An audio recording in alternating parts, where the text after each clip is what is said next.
illustration 8. Consider the following balance sheet of X Limited and Y Limited as at 31st March 2021. Notes to accounts.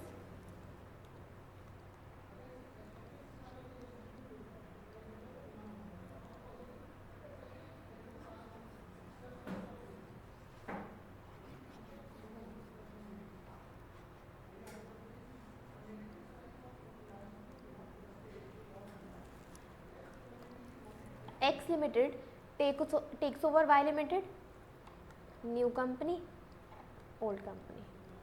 On 1st April 2021, discharges the purchase consideration as below. Issued equity share at par to issue equity shares, ठीक है, equity के बदले equity. Then preference, co-preference, the debenture of Y Limited will be converted into equivalent number of debenture of X Limited. Debenture holder debentures convert हो जाएंगे, journal entry pass करेंगे. Statutory reserves are to be maintain for 2 more years. Statutory reserves को maintain करना है for 2 more years. Show the journal entries और फिर balance sheet of X Limited after amalgamation on the assumption that amalgamation is in the nature of merger and amalgamation is in the nature of purchase. अब merger में हमने एक चीज़ पढ़ी थी कि सिर्फ क्या इशू किए जाते हैं, सिर्फ क्या इशू किए जाते हैं, इक्विटी. एक कंडीशन पढ़ी थी ना, कंडीशन देखो वो 5-6 कंडीशंस लिखी थी ना मर्जर वाली, जब मर्जर लिखा था.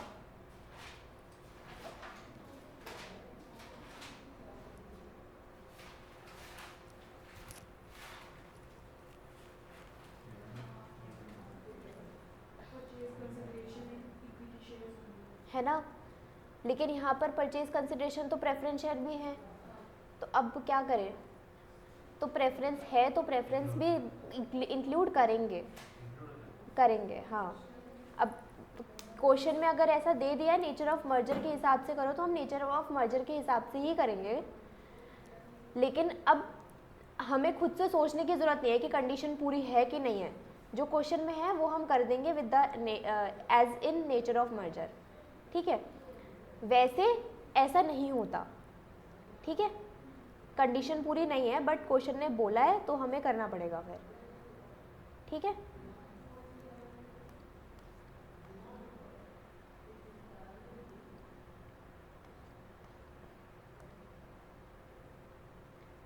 अच्छा तो आप निकालो फिर परचेज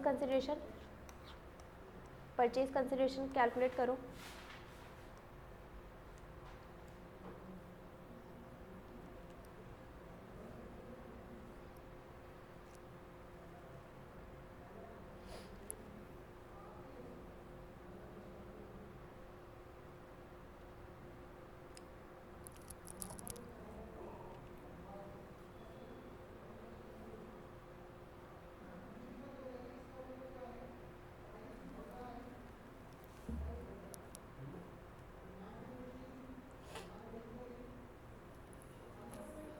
बुक नहीं लाए,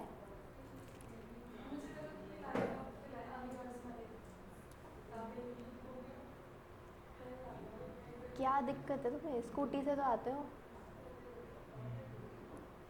भारी क्या इसमें, बैग भारी क्या होगा, अपनी स्कूटी में रखी छोड़ दो बुक अकाउंट्स की.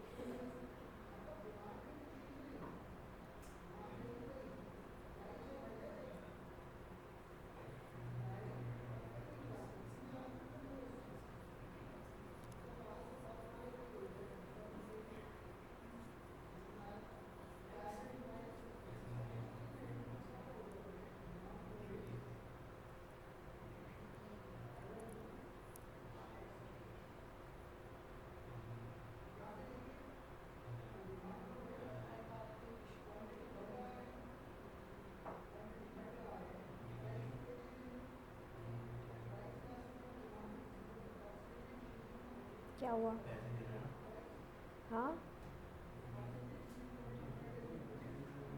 करो, जैसे आता है वैसे करो, फिर बताती हूँ.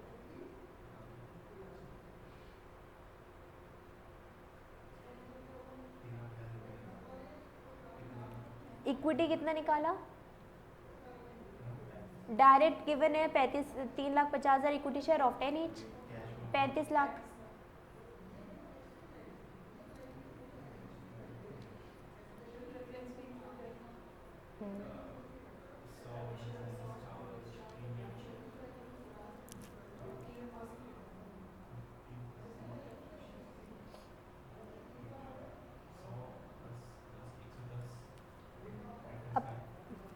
रेफरेंस ये रहे।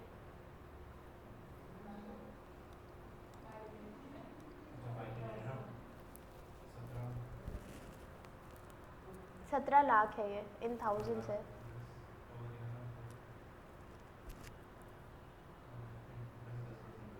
हम्म, 18 लाख। हाँ, और फिर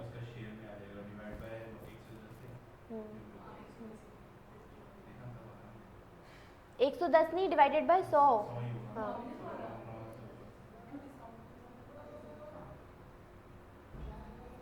कोई नहीं आया।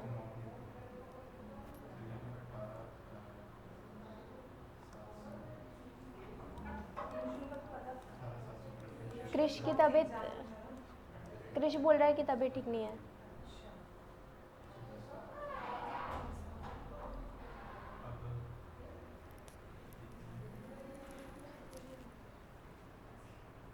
डन।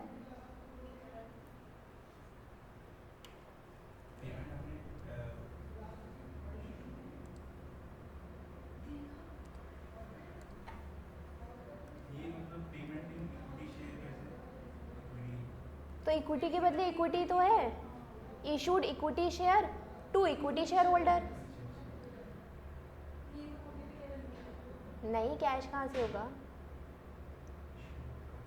ये इसमें तो कुछ है ही नहीं है, तो डायरेक्ट गिवन है कि इशू कर रहे हैं 3,50,000 इक्विटी शेयर। कोई स्वैप रेशियो भी नहीं लगानी हमें, क्योंकि हमें तो नंबर ऑफ शेयर डायरेक्टली दे दिया ना। नंबर ऑफ शेयर निकालने के लिए हम स्वैप रेशियो लगाते हैं।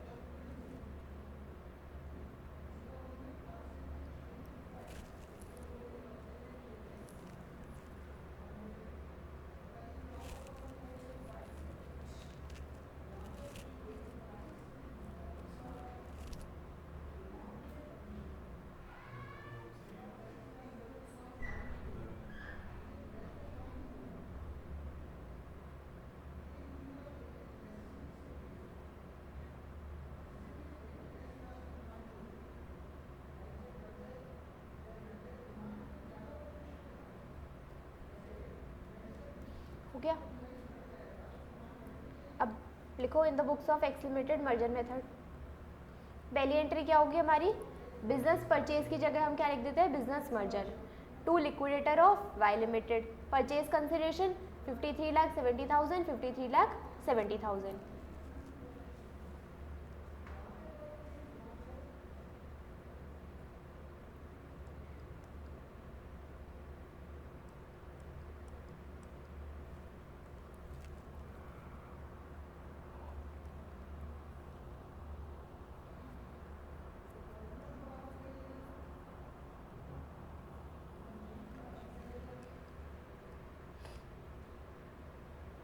ठीक है, दूसरी एंट्री क्या करेंगे हम?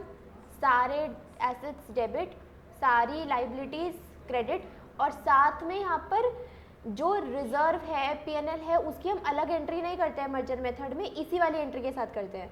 परचेज मेथड में उसकी अलग एंट्री होती थी, इसमें इधर ही लिखेंगे साथ के साथ रिजर्व्स भी। ठीक है, और क्वेश्चन बोलता चाहे कुछ नहीं बोलता, क्वेश्चन भले ये वाली लाइन नहीं बोलता, लेकिन तब भी हम लेकर के आते हैं। ठीक है,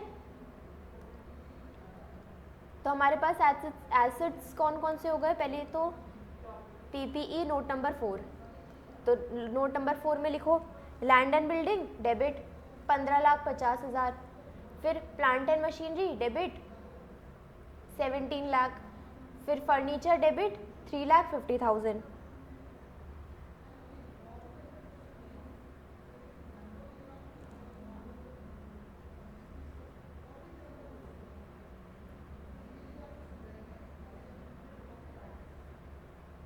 ये तीन हो गए, ये तीन एसेट्स।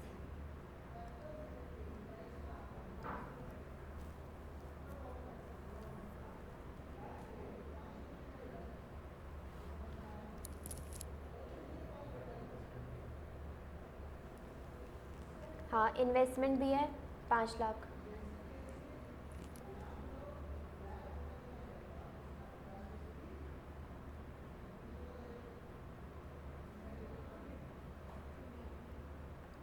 ठीक है, ये हो गया, ये हो गया। अब नेक्स्ट क्या है? करंट एसेट में इन्वेंट्री 9,50,000, ट्रेड रिसीवेबल 10,30,000 और cash and cash equivalents 5,20,000।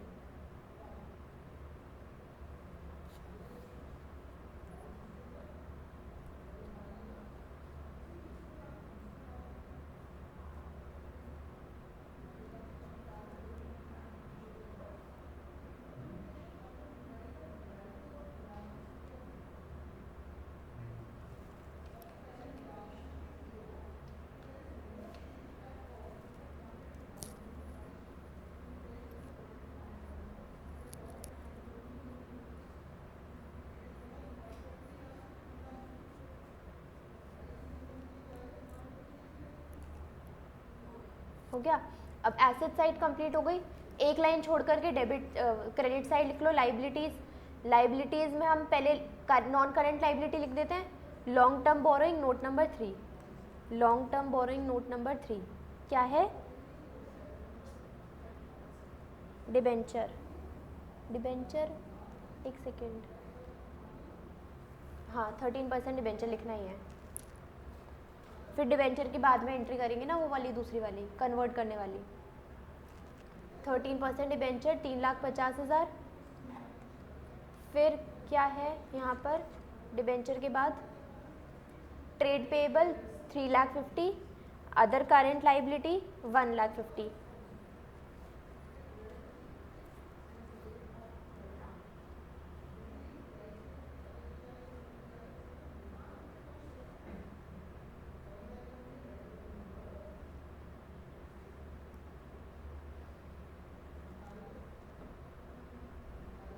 Done. उसके बाद हमें क्या करना है? रिजर्व्स एंड सरप्लस को भी क्रेडिट करना है। रिजर्व्स एंड सरप्लस में क्या आएगा? जनरल रिजर्व अभी रुक जाना, ठीक है, ये बाकी के लिख दो तीनों। Export profit reserve, investment allowance reserve और प्रॉफिट एंड लॉस अकाउंट।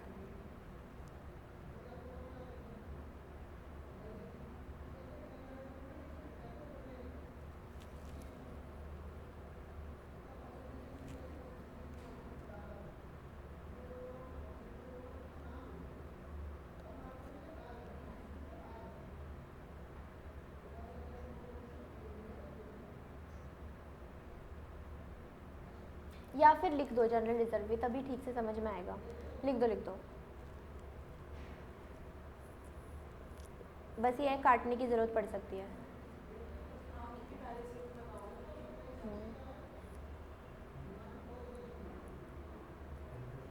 लिखो अभी, पहले लिखो फिर बताऊंगी। सारे रिजर्व्स लिख दो, सारे के सारे,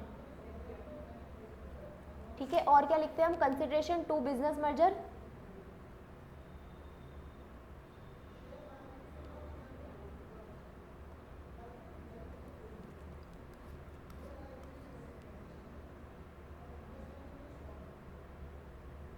लिख दिया। अब निकालना कितना वो आएगा बैलेंस।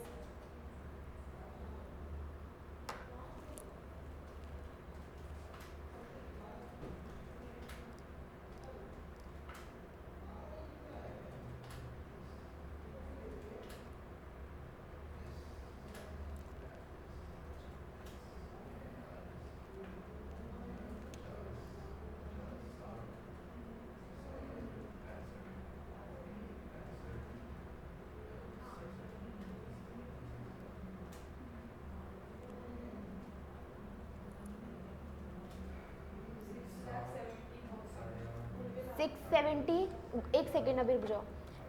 670 हमारे पास डेबिट साइड आया है ना। अब इधर परचेज मेथड में हम गुडविल और कैपिटल रिजर्व लिखते हैं, लेकिन मर्जर मेथड में हम ये जो बैलेंसिंग फिगर आता है ये जनरल रिजर्व से लिखते हैं, भले ही डेबिट साइड आए या फिर क्रेडिट साइड आए, ठीक है। हम गुडविल और कैपिटल रिजर्व नहीं लिखेंगे मर्जर मेथड में, हम जनरल रिजर्व लिखेंगे, भले ही डेबिट साइड आया क्रेडिट साइड आए, ठीक। तो हाँ, अब 6,70,000 कितना साइड, किस साइड आया? Debit side. और ऑलरेडी क्रेडिट साइड कितना है? 2,50,000 का। तो मतलब हमारे पास कितना बैलेंस बचेगा नेट? 420 का डेबिट बैलेंस, तो हम 420 डेबिट में डाल देंगे और जो दूसरी साइड जनरल रिजर्व लिखा है उसको कट कर देंगे, क्योंकि हम नेट लिख रहे हैं, नेट।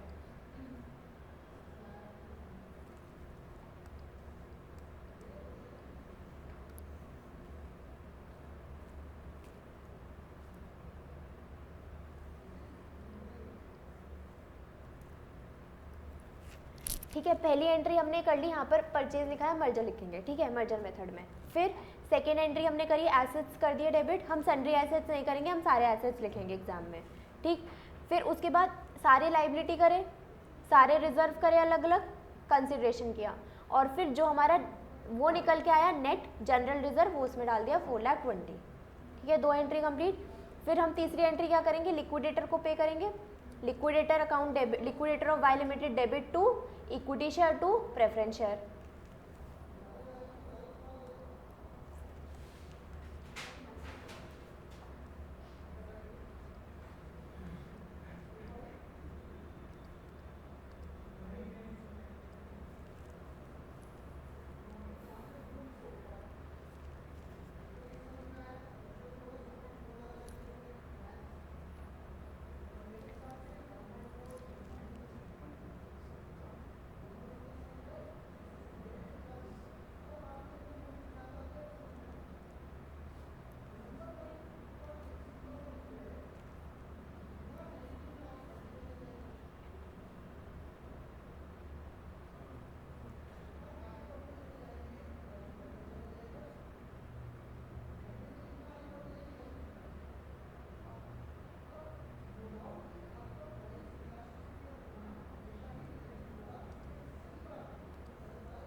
डिबेंचर की एंट्री समझ में आई,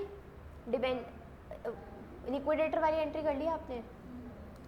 डिबेंचर की एंट्री में क्या हुआ, यहाँ पर लिखा था हमारे पास कि debenture of Y means debenture of new company को हम कन्वर्ट करेंगे इक्विवेलेंट नंबर, नंबर सेम रहेगा लेकिन डिबेंचर ऑफ एक्स लिमिटेड में, ठीक है।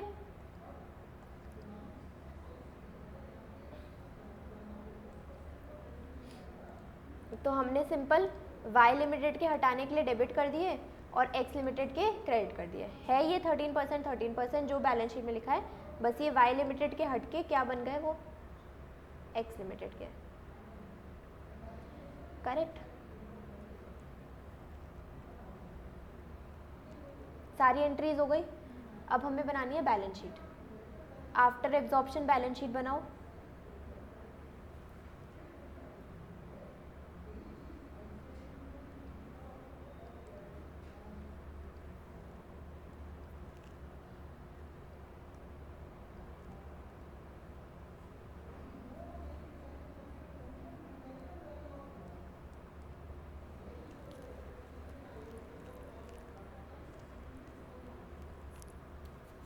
बैलेंस शीट तो बना लोगे, कुछ है नहीं इसमें।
फॉर्मेट कर लो तो बताना, अमाउंट्स मत करना कॉपी, खाली फॉर्मेट करना।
बैलेंस शीट हो गई फॉर्मेट। अमाउंट्स मत अभी करना मत, हम देख मतलब क्वेश्चन देख कर अमाउंट लिखेंगे।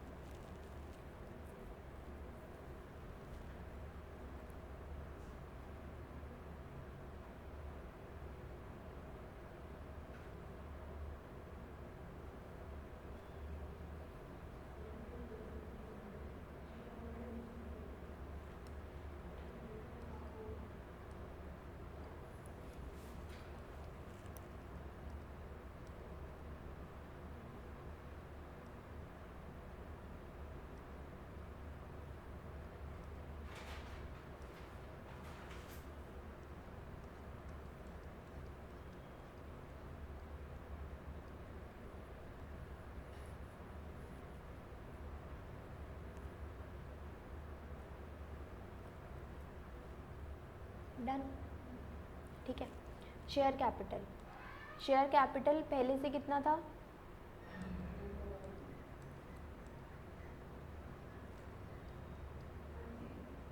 7200 है ना?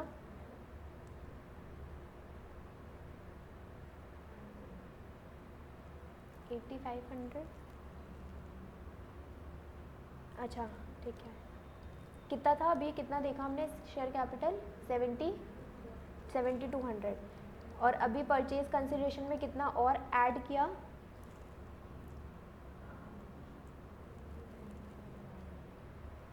कितना ऐड किया था, देख के बताओ।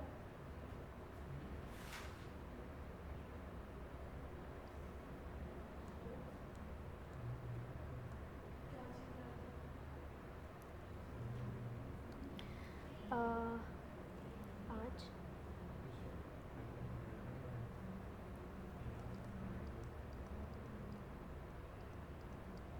1 2 3 4, 50 lakh divided by 10। Number of shares कितने हो गए? 1 2 3 4 5, 5 लाख। और कितने इशू करे हमने? 3,50,000। तो ये कितने आ गए? 8,50,000। समझ आया? तो 8,50,000 कितने क्या हो गए? Equity share. तो यहाँ पर इक्विटी शेयर में कितना आएगा? 8,50,000 इक्विटी शेयर ऑफ 10 ईच। पूरा अमाउंट लिख देंगे, 85 लाख।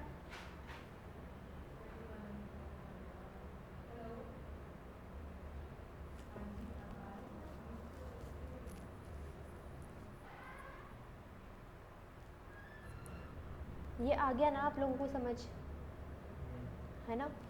दूसरा क्या है? Preference share capital. Preference share capital पहले से कितने थे? 14% प्रेफरेंस शेयर कैपिटल थी ऑफ ₹100 ईच, 2 to 22 लाख की। इतना लिख कर लिया, इतना यहाँ तक हो गया। उसके बाद नेक्स्ट हेडिंग डालो preference share capital.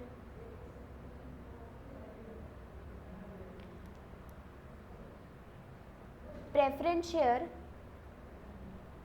New company के पास पहले से कितने थे वो हम बैलेंस शीट में चेक करेंगे। तो पहले से कितने थे? 14% preference share capital of 100 each, 22 lakh. ये एक हो गया। नए जो कंसिडरेशन में इशू करे वो कितने करे? 15% प्रेफरेंस शेयर, कितने रुपीस के करे? 1870। तो फिर यहाँ पर हो गए कितने preference share? 18,700 preference share of 100 each. तो पहले कितने थे? 22,000। अब कितने करे? 18,700, लेकिन 22,000 14% वाले थे और 18,700 15% वाले थे।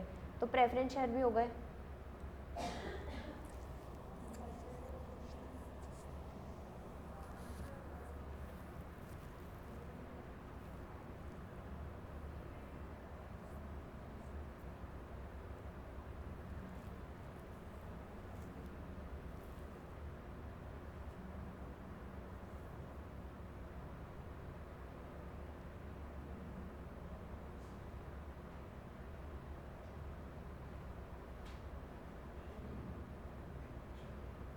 शेयर कैपिटल का नोट कंप्लीट।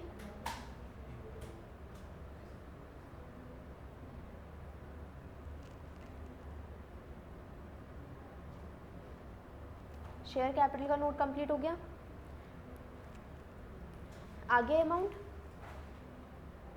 अब करेंगे reserves and surplus note number 2।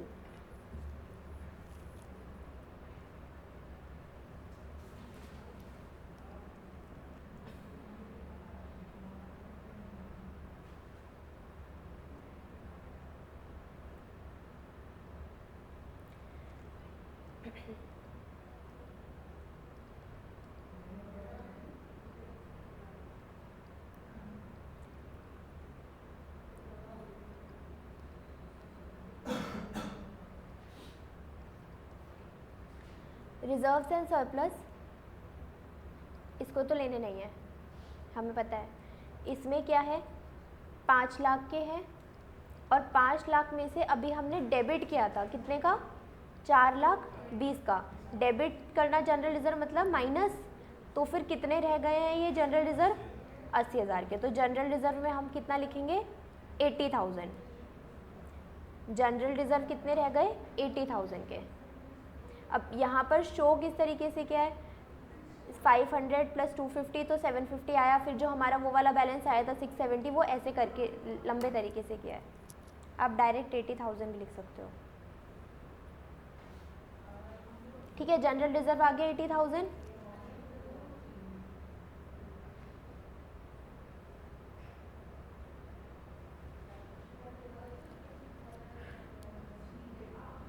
हमने इस तरीके से दिखा दिया, 500 माइनस 420, 80,000।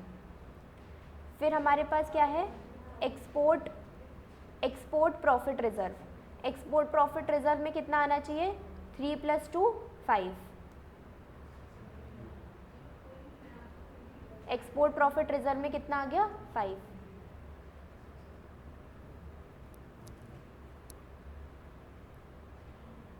ठीक है, एक्सपोर्ट प्रॉफिट रिजर्व भी हो गया। एक्स का कितना था, 3 लाख, वाई का 2 लाख, तो टोटल हो गया 5 लाख एक्सपोर्ट प्रॉफिट रिजर्व।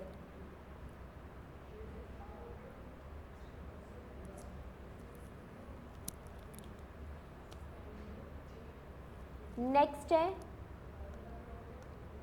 कौन सा reserve, investment allowance reserve 1 lakh.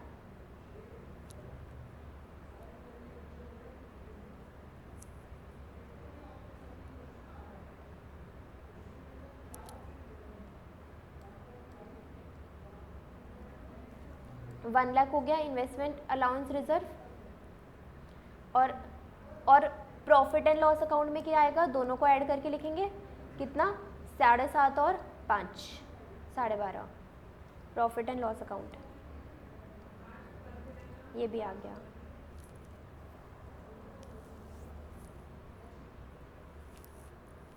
Total कर दो रिजर्व्स एंड सरप्लस का।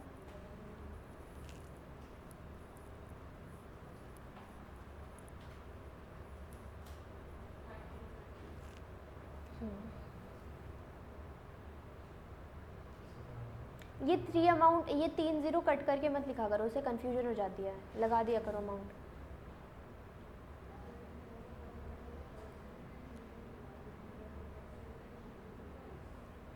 हो गया।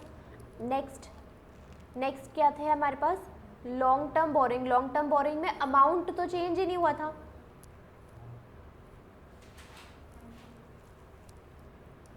लॉन्ग टर्म बोरिंग में अमाउंट तो, फाइनल अमाउंट तो चेंज नहीं हुआ था, बस हमने वो क्या करे थे, वाई से एक्स वाले कर दिए थे। तो नॉर्मल हम लॉन्ग टर्म बोरिंग में क्या लिखेंगे, हम सिक्योर्ड 8500 13% डिवेंचर ऑफ 100 ईच 8,50,000।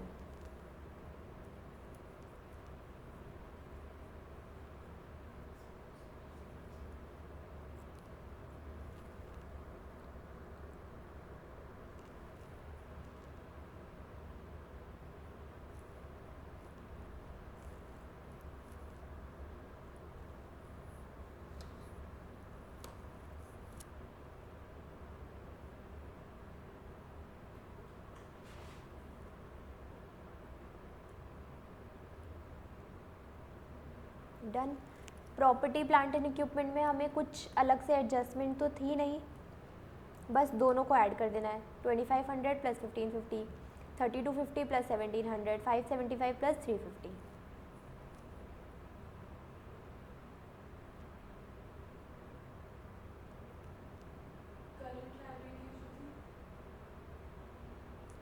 अच्छा करंट लाइबिलिटी भी रह गई, करंट लाइबिलिटी भी ऐड कर दो, 450 प्लस 350, नहीं ऐसे ही कर दो, हाँ, और 350,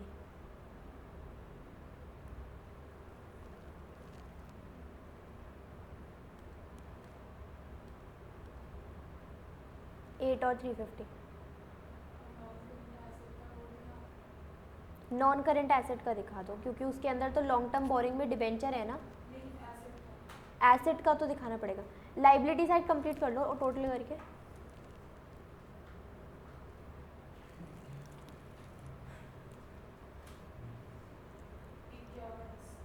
क्या 1 करोड़ 65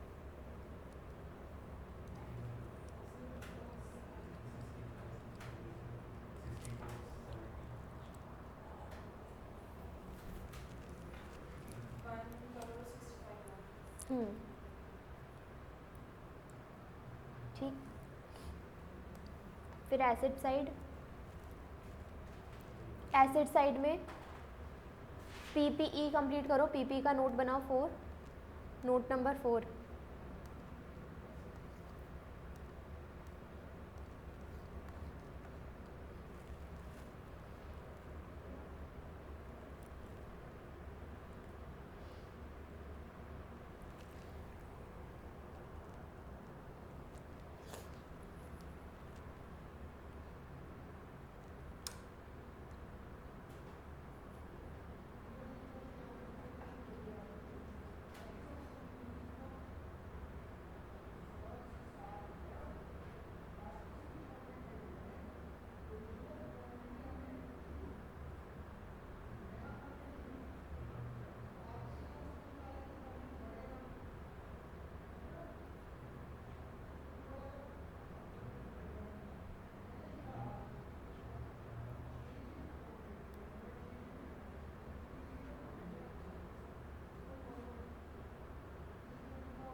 हो गया।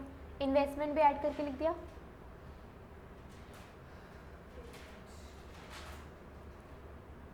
बस ऐड करके लिखना है बस सब में, अब कुछ और करना नहीं है।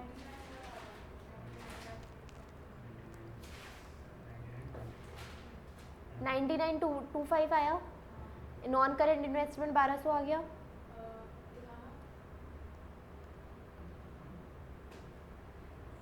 7 + 5 क्या किया, करंट एसेट में कुछ भी नहीं करना, ऐड करके लिख दो सब कुछ, नोट भी नहीं बनाना।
हो गया, हो गई, बैलेंस शीट मैच हो गई। करें अब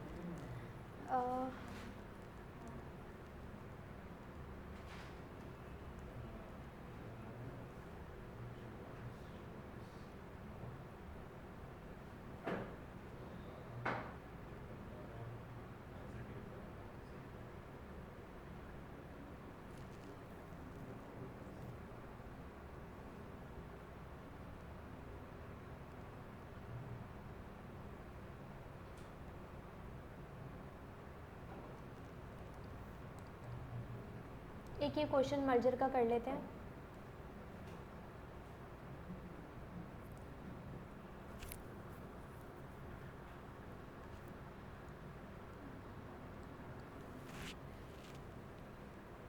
ये क्वेश्चन मर्जर का और करेंगे, उसके बाद आप एक बार खुद से क्वेश्चंस बाकी के ट्राई करना, ठीक है, और मुझे डाउट बता देना कि इस क्वेश्चन में डाउट रहेगा तो वो मैं करवा दूँगी। क्वेश्चन नंबर 12 कंप्लीट करने के बाद इंटरनल रिकंस्ट्रक्शन पे आएंगे।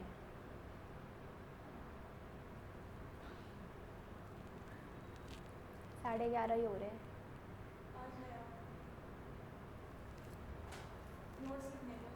हाँ हाँ, लिखने वाला पार्ट है। उसके क्वेश्चन भी इतने आसान है ना कि वो लोग भाई ये तो बहुत इजी है। ठीक है,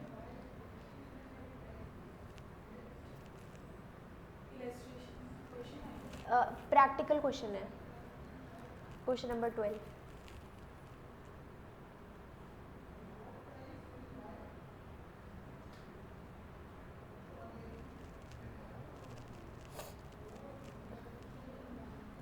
करें, the following were the balance sheet of P limited and V limited.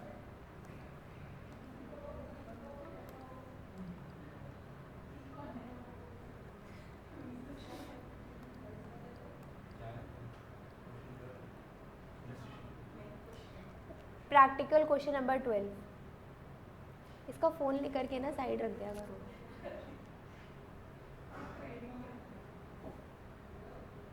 पता नहीं क्या, ऑल द बिल्स रिसीवेबल। तो फ़ोन चलाते हो, अगर फ़ोन चला भी रहे हो तो कान बंद कर लेते हो क्या? सुनाई कैसे नहीं देता?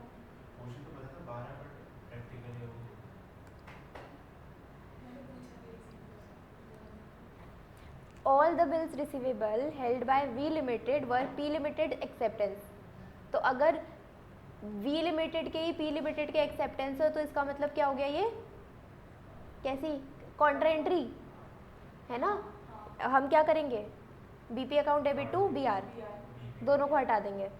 On 1 April 2021 P limited took over V limited in an amalgamation in the nature of merger.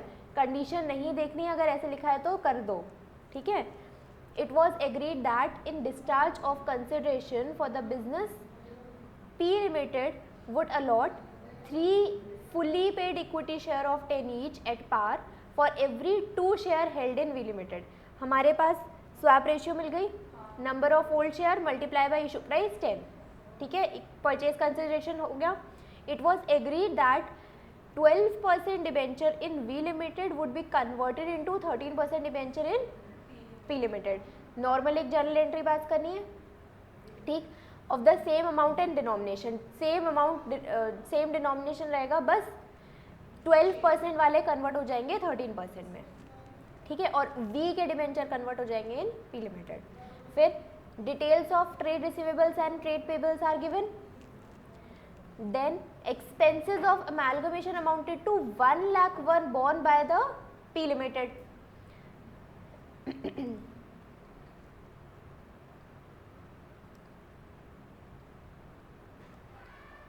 किसने किसको टेक ओवर किया, कहाँ लिखा है? हाँ, P took over V limited. P क्या है हमारी? न्यू, और V कौन है? Old, old company. Expenses of amalgamation amounting to 1 lakh were borne by P limited. New company ने ओल्ड कंपनी के एक्सपेंसेस पे करे, तो यहाँ पर हम एंट्री क्या करते हैं? General reserve account debit to cash. Purchase method में हम क्या करते थे इसकी एंट्री?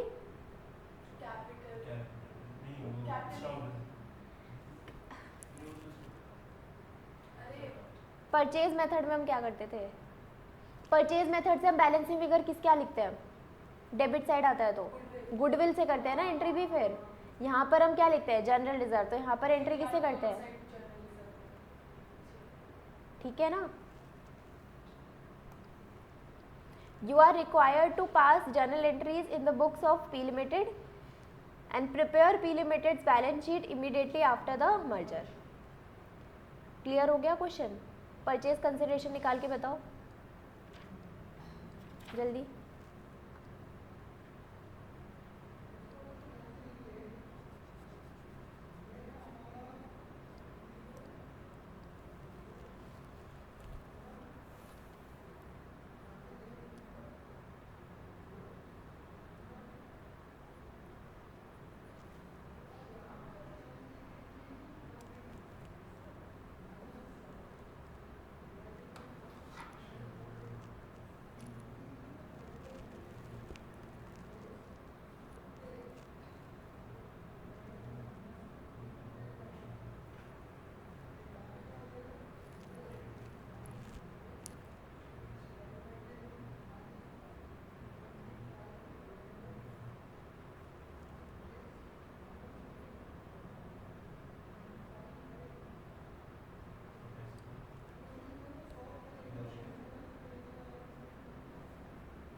कितना आ रहा है परचेज कंसिडरेशन,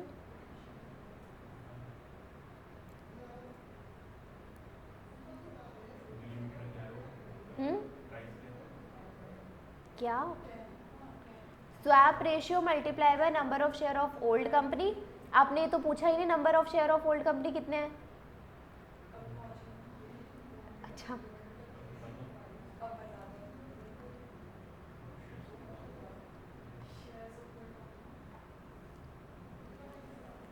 6000 अमाउंट है तो नंबर ऑफ शेयर कितने होंगे 600।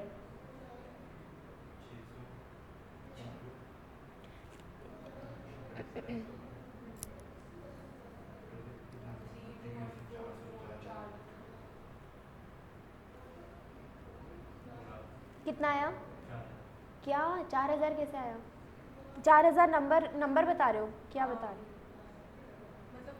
स्वैप रेशियो बताओ।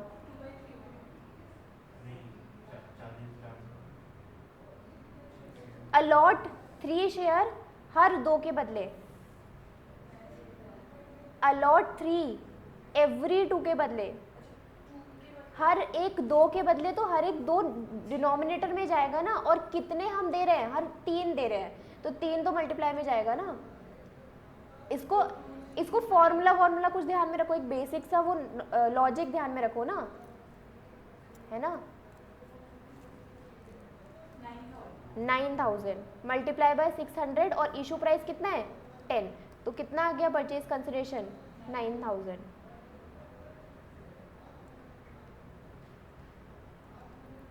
इसका वो किया मैंने, नहीं किया हुआ, ठीक है। तो क्या लिखोगे, payment to, payment in, working और अमाउंट। पेमेंट टू में क्या लिखा, equity share holder of Y limited, equity share of P limited, यहाँ पर क्या लिखा 3/2 इंटू परचेज कंसिडरेशन आ गई 9000, ठीक है। और ऊपर वो भी लिख देना रुपीज इन लैक्स, क्योंकि ये बैलेंस शीट देखो किस में चल रही है, रुपीज इन लैक्स। इसके भी मार्क्स कट हो जाते हैं अगर हम ये लिखना भूल जाते हैं तो, क्योंकि अब लैक्स तो लिखेंगे नहीं पूरे हर में, तो इसमें तो रुपीज इन लैक्स ही लिखना होगा। अब क्या पास करनी है हमें, journal entries in the books of P limited, और फिर लिख लेना ब्रैकेट में मर्जर मेथड।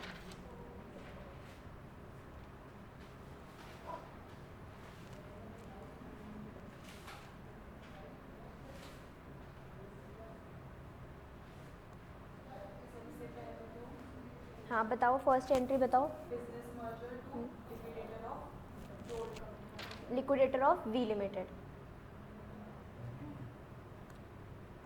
यहाँ पर मैंने वाई लिख दिया, गलती से वी है, यहाँ पर ये करेक्ट कर लेना है, वाई बोल दिया था गलती से, ये वी है।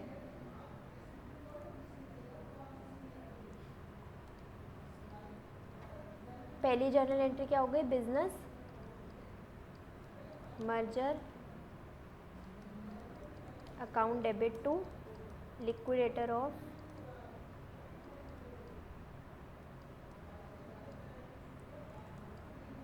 We limited 9,000। जर्नल एंट्री के फॉर्मेट में भी ऊपर वो लिखना है रुपीज इन लैक्स, ठीक है। एसेट और लाइबिलिटी, अब देखते हैं एसेट बैलेंस शीट पे आते हैं। Property plant and equipment, note number 4, land and building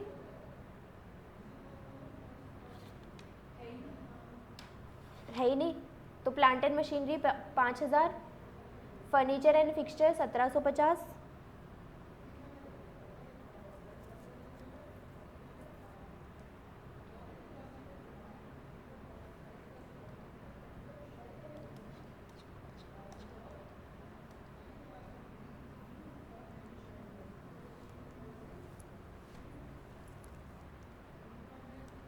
और ये भी ध्यान रखना है हमें कि ट्रेड पेबल और ट्रेड रिसीवेबल का अलग से वो गिवन है।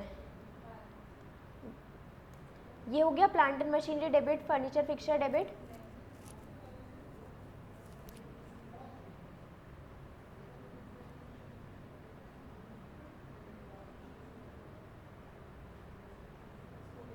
हो गया। Next inventory debit 4041, trade receivable debit 1100, cash and cash equivalents debit 609। और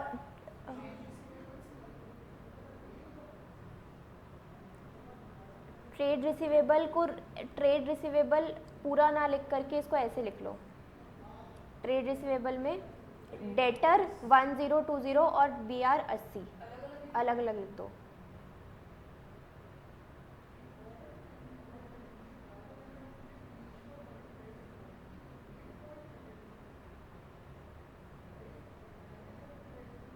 वैसे भी लिख दिया तो ऐसे कुछ गलत नहीं है, बट गिवन है क्वेश्चन में तो लिख देते हैं,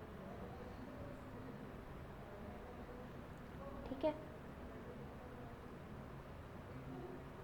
ये भी लिख दिया इन्वेंट्री और कैश एंड कैश।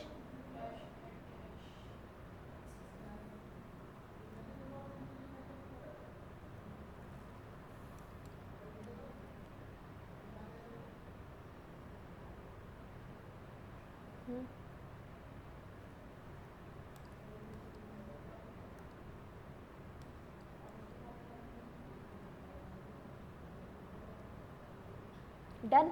अब लॉन्ग टर्म बोरोइंग 12% डिबेंचर 1000,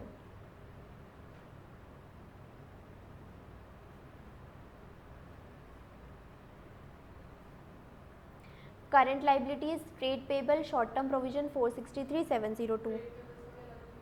हाँ ट्रेड पेबल भी लिख लो भैया, कहाँ गया, ट्रेड पेबल में तो है ही सिर्फ ये, हाँ 463, और है शॉर्ट टर्म प्रोविजंस 702।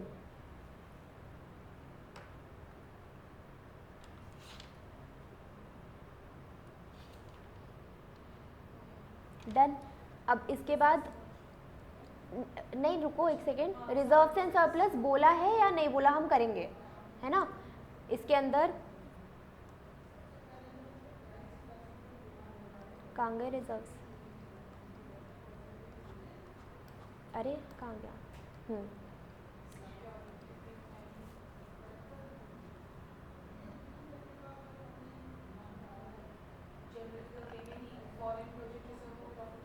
ये लिख लो PNL 825। जनरल रिजर्व भी लिख दो, कट करना ज़्यादा बेटर है, नहीं तो ऐसे ना कैलकुलेशन में मिस्टेक हो जाएगी, है ना।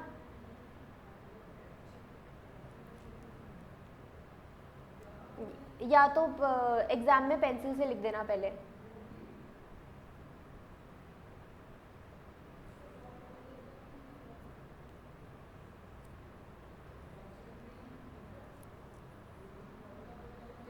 ठीक है, अब लिख दो to business merger to business merger 9000 और फिर कैलकुलेट कर लो।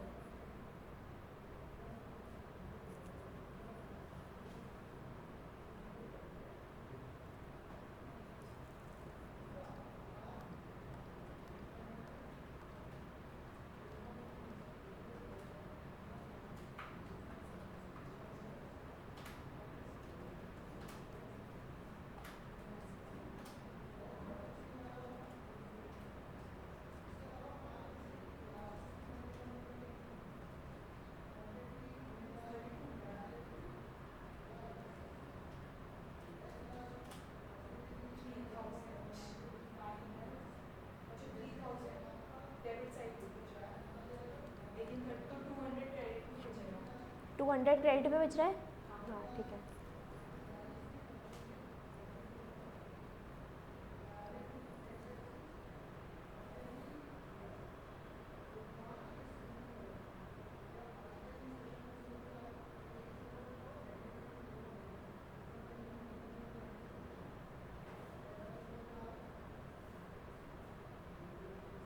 फिर liquidator to equity share capital,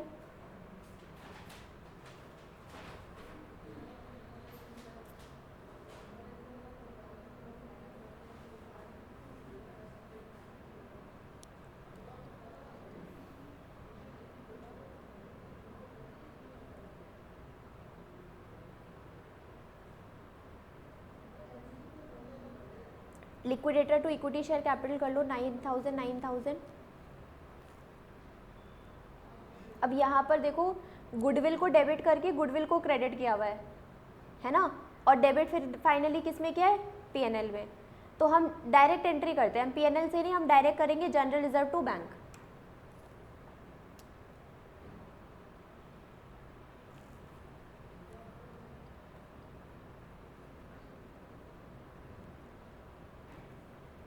फिर 12% डिबेंचर को किस में कन्वर्ट करना था, 13% में, अमाउंट सेम ही रहेगा 1।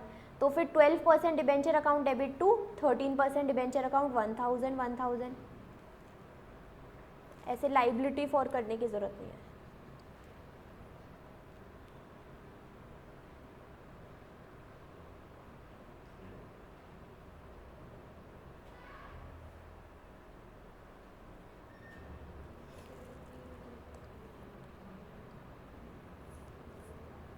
और last entry bills payable to bills receivable 80 amount कैसा आया 80,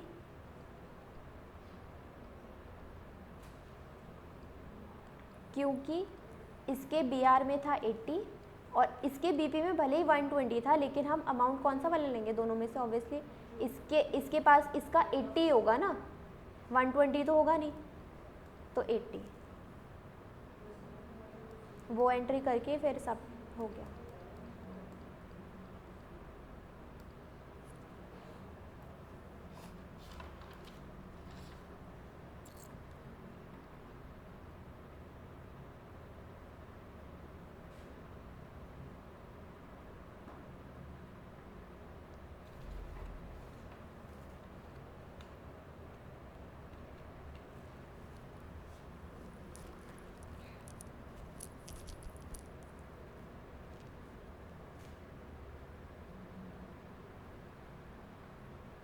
डन। हाँ बैलेंस शीट बना दो।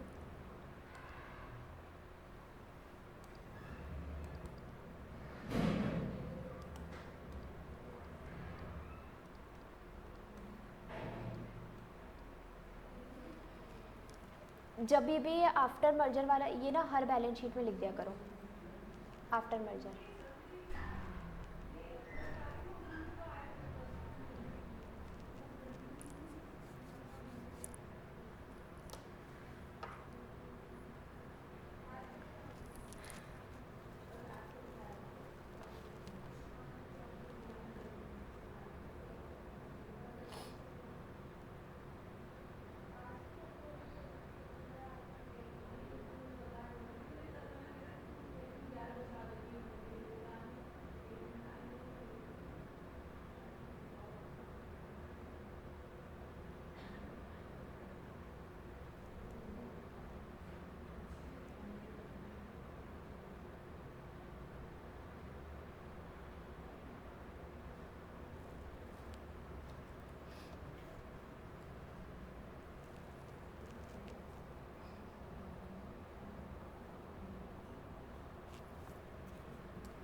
हो गया।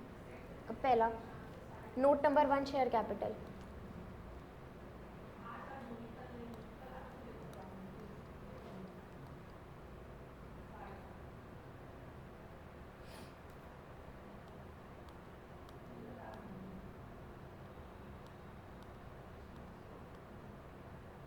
एक तो बुक नहीं लेके आए हो।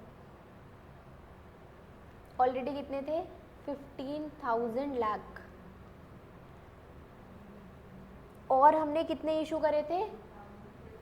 9,000 लाख अमाउंट, है ना? 15 + 9,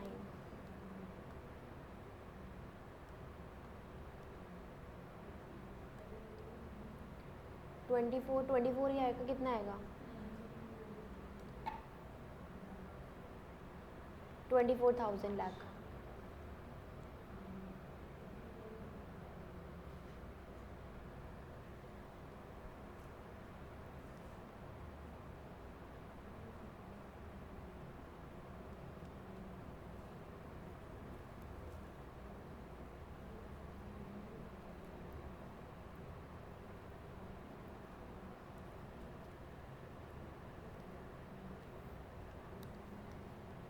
नेक्स्ट है, हो गया वो शेयर कैपिटल, लिख लो।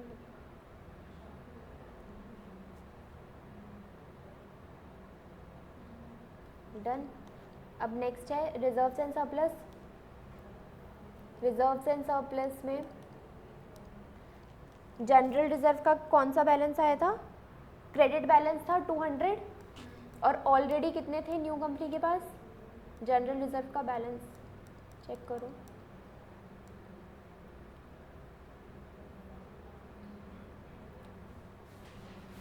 uh, 9500।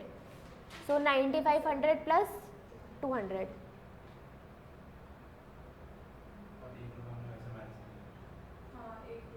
हाँ,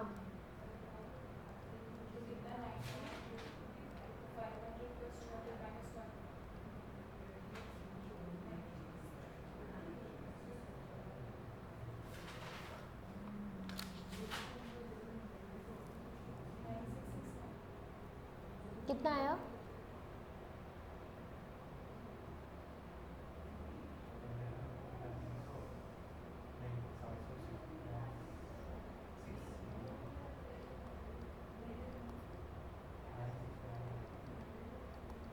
ये आएगा ना 9699। ठीक है। Next security premium.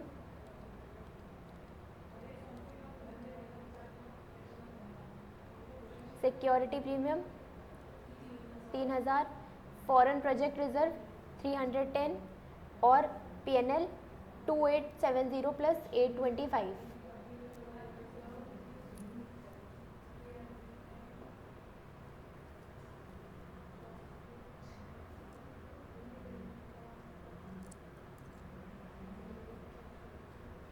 ऐड करके बताना कितना आया।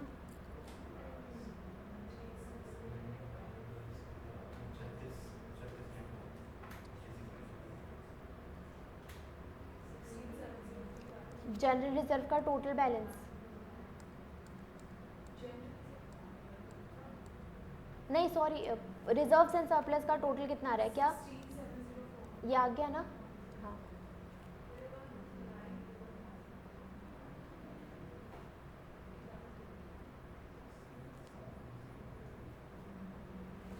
फिर लॉन्ग टर्म बोरिंग तो एक ही थी हमारे पास 1000, लिख लो। Debentures 13% secure debentures 1000।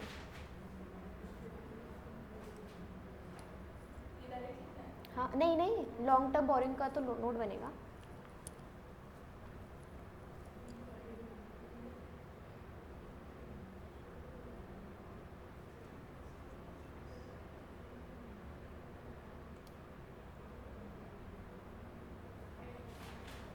Next current liabilities.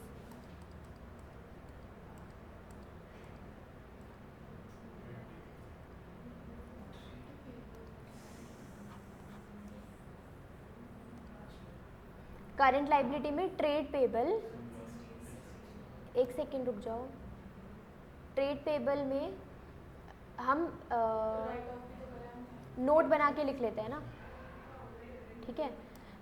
तो बिल्स पेबल में कितना रह जाएगा? नहीं, 40। और ट्रेड क्रेडिटर्स में इन दोनों को ऐड कर दो।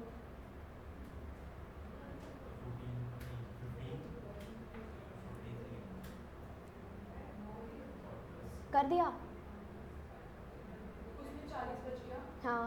और ट्रेड रिसीवेबल्स ट्रेड क्रेडिटर ना 1080 और 463 ऐड।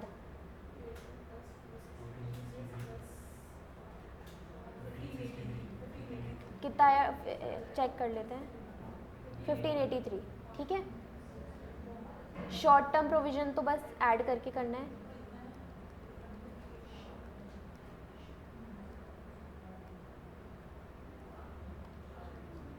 $1830 और 702।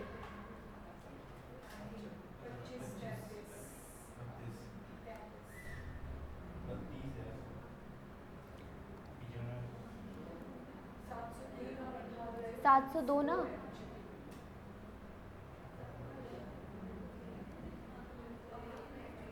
हो गया।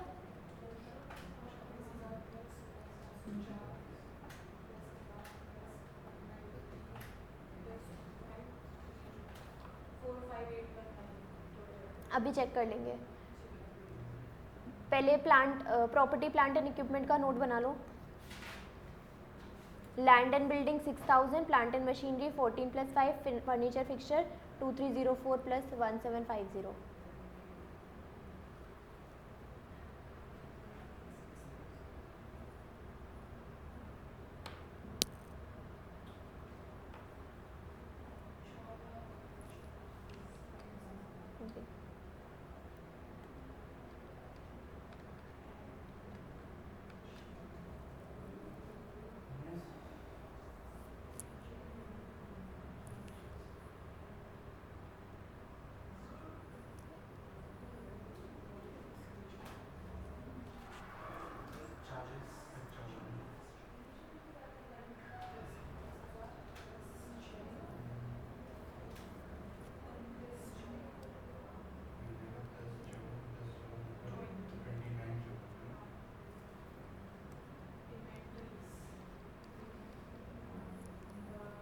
ना 7862 + 4041।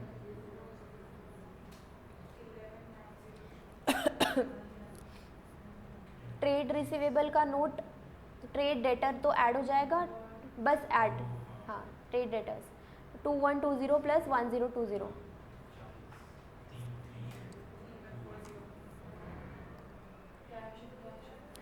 1114 + 609।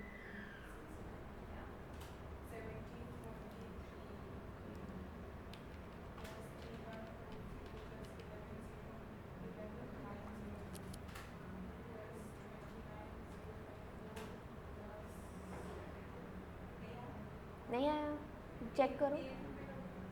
1 रुपये का डिफरेंस। बैंक से कैश एंड कैश इक्विवेलेंट से भी 1 रुपये माइनस करना है ना। वो जनरल रिजर्व टू बैंक करा था ना हमने।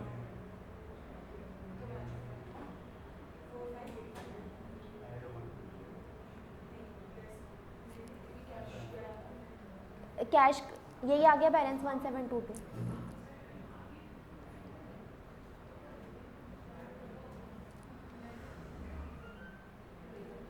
अब पीसी कैलकुलेट करनी आती है, ओल्ड कंपनी की बुक्स आती है, न्यू कंपनी में 2 मेथड परचेज और मर्जर दोनों आ गए आपको। बाकी क्वेश्चंस ट्राई करना खुद से पहले, तो फिर हम करेंगे इसको अगर आपको नहीं आएंगे तो। कॉन्सेप्ट सारे हो तो गए, यही तो हैं बस, ठीक है।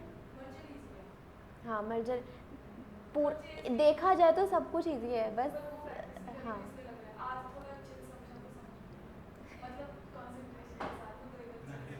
आज सिर्फ आप दोनों हो ना, जाना थोड़ी अभी। कॉपी अंदर का रख रहे हो?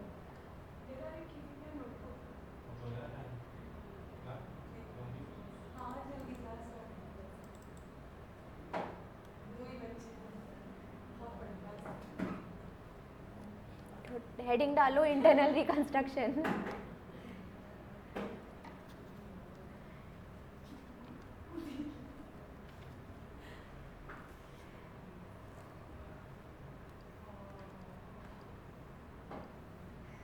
अरे अरे ये भी लिखा हुआ है आपके पास। कितना है इसमें लिखने वाला?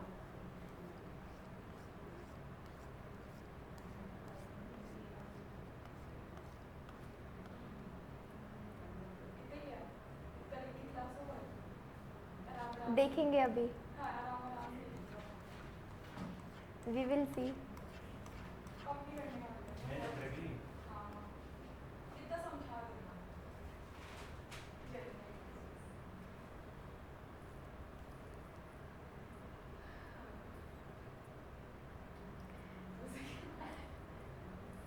2 मिनट का ब्रेक ले लो, लेना है तो इट्स ओके। 1 घंटा 10 मिनट तो पड़ा है।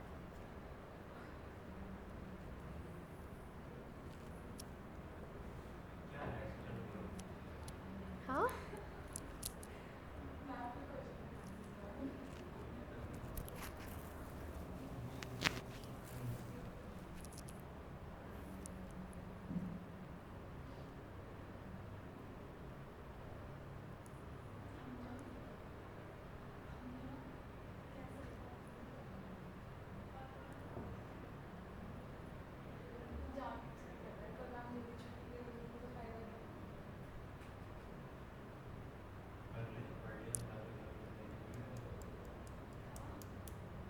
क्या बोल रहा है विवेक?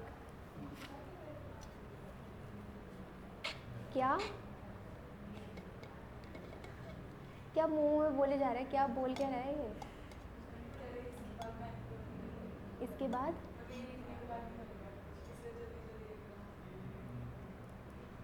ऐसा थोड़ी होगा। टाइम बचेगा तो टाइम बचेगा तो क्वेश्चंस करेंगे।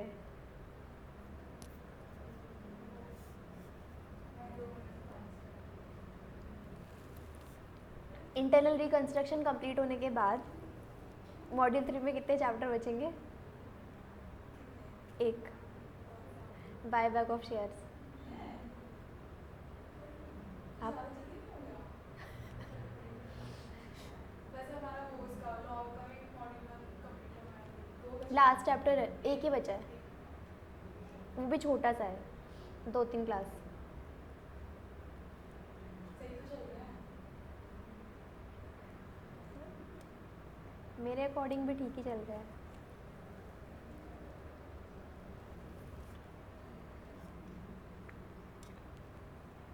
टैक्स में कितनी बुक्स है? टैक्स में कितनी बुक है? 4 है वैसे आईसीटी वाली। वो 4 है पर सर अभी यूज़ कर रहे हैं। और कॉस्ट में कितनी बुक है? कॉस्ट 2 3 है। कॉस्ट 2 है। 2 है।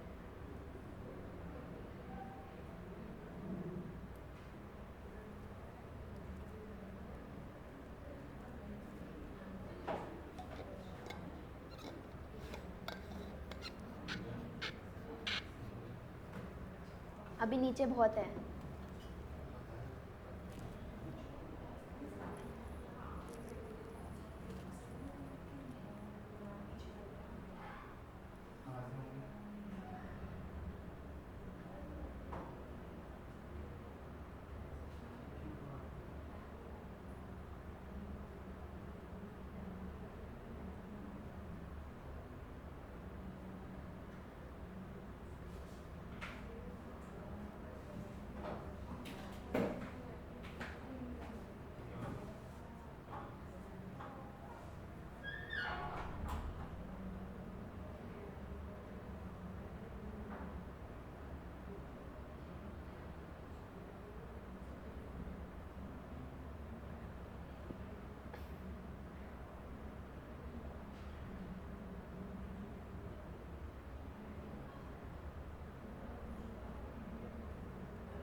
थर्ड तक कंप्लीट हो जाए तो बताना, समझा दूँगी। आ गया ना, इजी है, बहुत इजी चैप्टर है।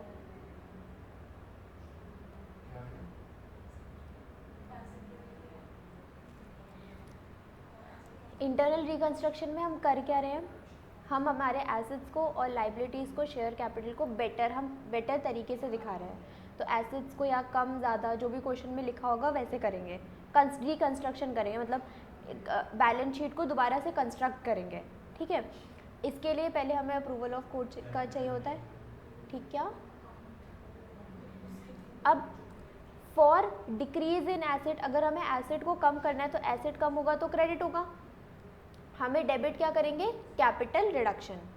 कैपिटल रिडक्शन में ही सब कुछ डालते रहते हैं हम इसमें, मतलब एक अकाउंट कुछ है नहीं ना हमारे पास, किसको डेबिट करें, तो हम कैपिटल रिडक्शन को डेबिट कर रहे हैं। एंड में जाकर के कैपिटल रिडक्शन का जो भी बैलेंस आएगा वो हम कैपिटल रिजर्व में डाल देते हैं, आएगी वो एंट्री में, क्वेश्चन करोगे तो समझ में आ जाएगा। तो जो भी डेबिट क्रेडिट बैलेंस आता है उसको हम निकाल करके अलग रिजर्व में डाल देते हैं। ठीक है, तो पहली एंट्री डिक्रीज इन एसेट का capital reduction account debit to asset, अगर एसेट इंक्रीज हो रहा है तो asset account debit to capital reduction, increase in liability है तो कैपिटल रिडक्शन टू लाइबिलिटी। ठीक, और फिर एक्सपेंसेस, यहाँ तक थर्ड तक हो गया, लिख लिया थर्ड तक। फिर है, करो,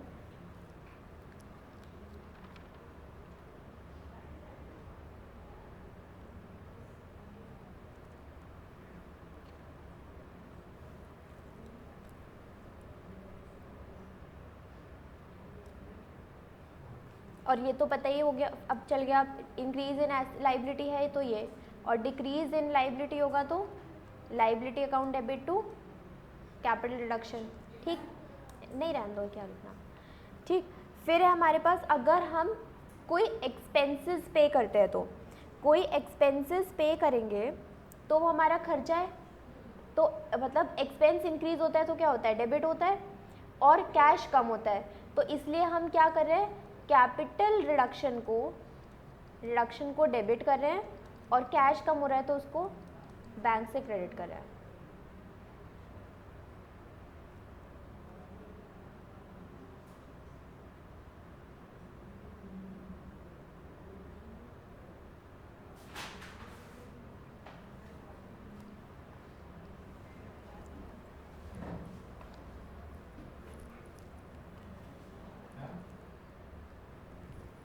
क्या हुआ,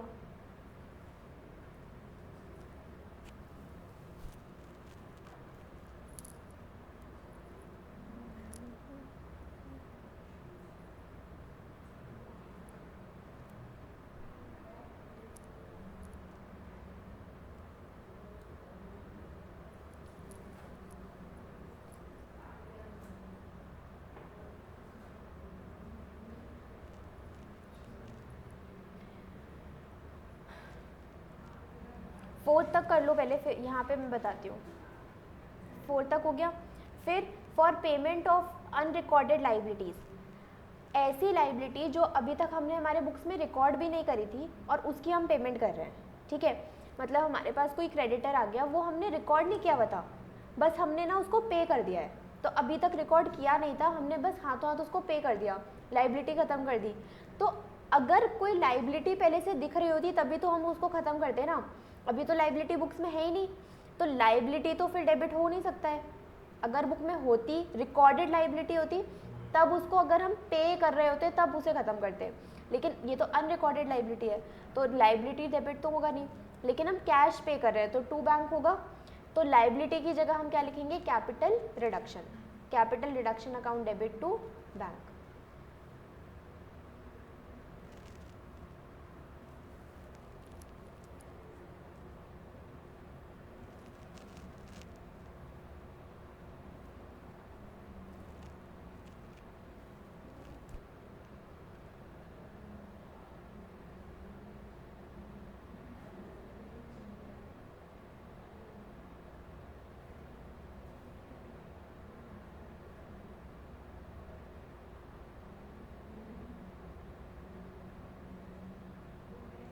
तो हमें कैपिटल रिडक्शन जो ये अकाउंट है इसका नेचर समझ में आया आपको?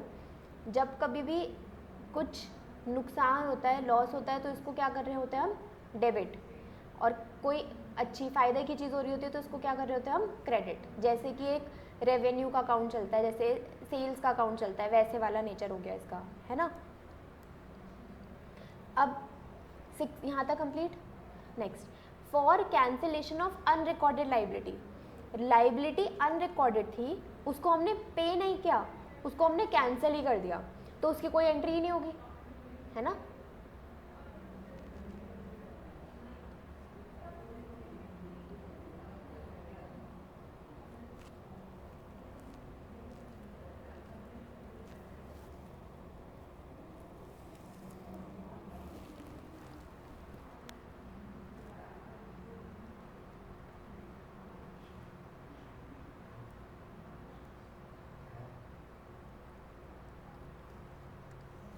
सेवन तक लिख लिया, 8 अभी रुक जाना। 8 में क्या है? फिक्टिशियस एसेट या इंटेंजिबल एसेट को हम राइट ऑफ कर रहे हैं, तो नॉर्मल एंट्री क्या हो जाएगी? Capital reduction account debit to fictitious asset या फिर इंटेंजिबल एसेट। लिख लो क्या? अच्छा, पॉइंट तो लिख लो एटलीस्ट। हाँ, for reduction in share capital, for reduction in share capital, हम हमारी शेयर कैपिटल को रिड्यूस कर रहे हैं। शेयर कैपिटल को रिड्यूस करेंगे तो शेयर कैपिटल अकाउंट डेबिट होगा टू कैपिटल रिडक्शन।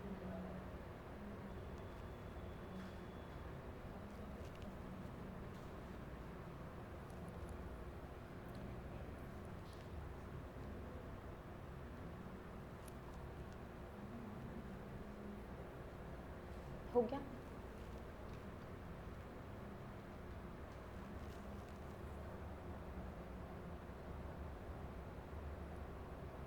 अब reduction in paid up and face value, हम क्या कर रहे हैं? हम रिड्यूस कर रहे हैं पेड अप या फेस वैल्यू। तो जो पुराने वाले हैं उनको ख़त्म करेंगे, जो नए वाले हैं उसको लेकर के आएंगे, और जो भी डिफरेंस अमाउंट होगा वो कहाँ पर जाएगा? कैपिटल रिडक्शन में।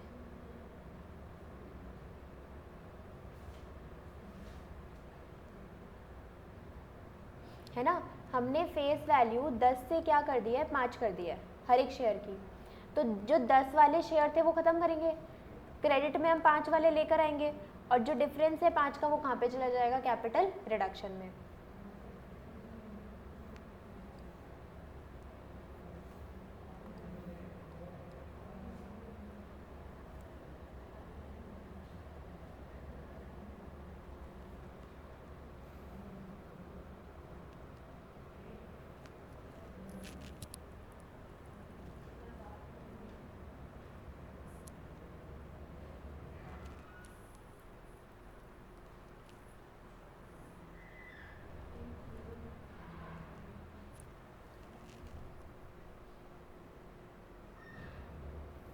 हो गया।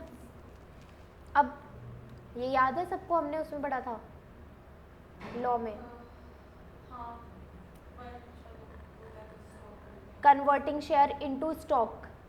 होता कुछ नहीं है, ये क्या होता है? नाम ही बदल रहे होते हैं हम, वो जो एक उसको हम एग्रीगेट कर देते हैं, एक साथ इकट्ठा कर देते हैं। तो मतलब हमारा कैपिटल खत्म होता है और बनता क्या है? स्टॉक बनता है। तो equity share capital account debit to equity stock. Convert करने के लिए क्या होने चाहिए? ये हमने लॉ में पढ़ा था condition, only fully paid up capital share capital can be converted into stock.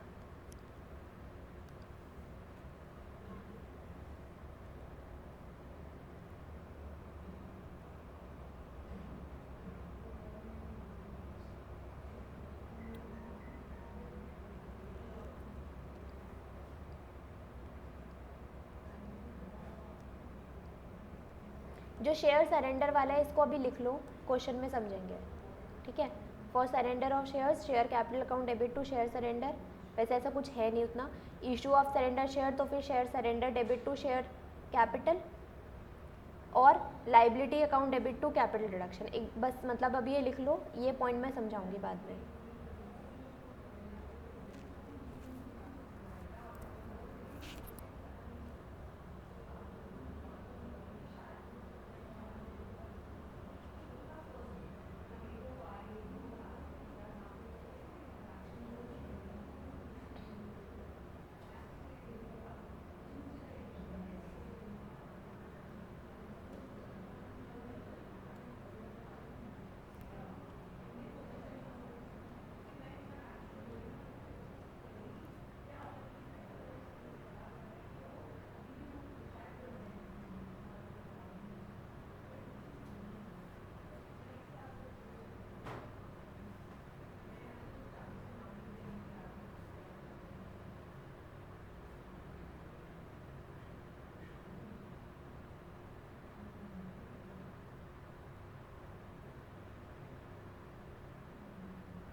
हो गया, यहाँ तक 12 तक हो गया।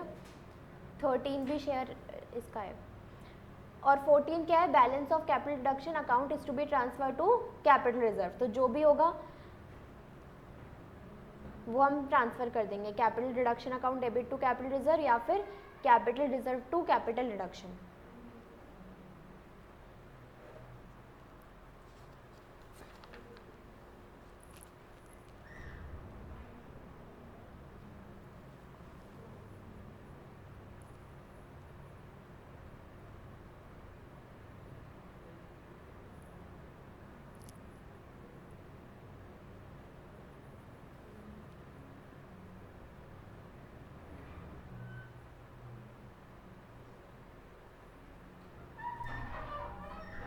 सबने ब्रीफ नहीं लिया 5 मिनट का दिया था ऐसे ही। सैटरडे आने वाला है हाँ समझता है सैटरडे क्या है, पार्टी क्या? घर के खाने की पार्टी आपके यहाँ पे तो वहाँ क्या क्या है सैटरडे को? पूरी जो होती है लिट्टी डाल के अरे वो सत्तू वाली पूरी होती है मतलब वो लिट्टी टाइप से होती है रोटी कुछ है क्या? ऐसे ऐसे ही? हमेशा सबका खाती है हमने कहा हाँ बनता है हमारे खाने यहाँ। को मन है मैंने आपके यहाँ भी बनता है आपकी लेके नहीं है फिर आप भी लेके आना ठीक है आता ठीक है, मैं बोलती हूँ मम्मी को। सैटरडे मैं चटनी बना के लाती हूँ उस दिन तीखी सत्तू की पूरी खानी है ना? वही हाँ मतलब ठीक वही है, टाइप की होती है पराठा पूरी सब्जी ठीक है। ना बहुत सारे लोग हैं बोलना पड़ेगा मम्मी को, मेरे को तो नहीं आती बनाने। और मैम आप भी ऑर्डर देना अपनी मम्मी को आप भी ऑर्डर देना मेरा काम है चटनी लेके आना तीखी बना ठीक है। सबसे आसान काम है मेरी कंडीशन नहीं है ज़्यादा मैम की चटनी एक बार मैंने खाई थी, बहुत अच्छी नहीं मतलब आप एक बार बना के लाए थे ना, अच्छी थी। राजमा के साथ हाँ। वो तो हमने भी खाई मैंने तो वही बना के लेके गई एक उसकी चटनी बहुत अच्छी लगती है, वो उसकी बनती है आमी की, हाँ उनकी ऑरेंज ऑरेंज। वो भी बनाऊंगी कच्चे आम की और धनिया की हाँ कच्चे आम और की। हरी मिर्च वाओ आप लेके जाओ आज मेरे को तो भूख लग रही है। देखती मैं भी कुछ बना के ला सकती सैटरडे ठीक है, बोल दूँगी। होना चाहिए ना लंच डेट ठीक है, मैं बोल दूँगी मम्मी को। चलो मैम पढ़ाओ आप फिर इसके बाद डिस्कस करेंगे आगे का ठीक है। डिस्कशन करेंगे संगति का है ना भाई सब सीख गए डिस्कशन। डिस्कशन करते हैं आप भी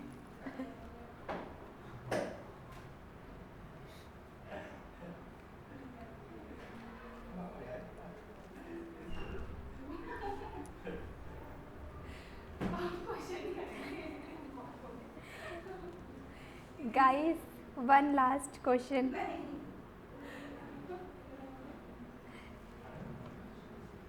12:25 हो रहे हैं। 5 मिनट लगेंगे लिखा नहीं अभी तक आपने? लास्ट वाला अच्छा तो वो तो मैं दिखा तो रही हूँ, स्क्रीन पे लिखो। वो सत्तू की बात चल रही थी इसलिए रुक गया खाने में आते ही बना लेती है।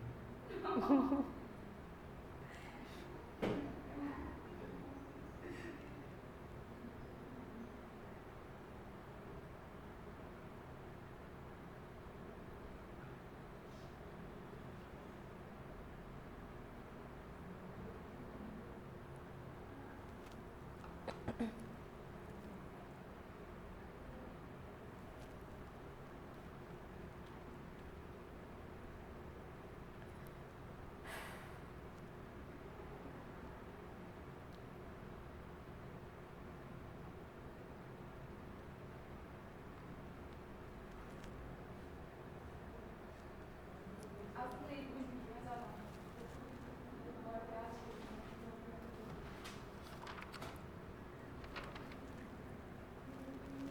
एक क्वेश्चन।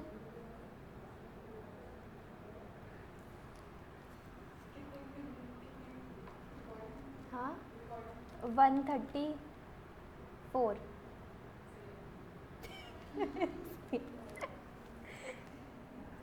40 हो जाएगी। ये इलस्ट्रेशन नंबर 4।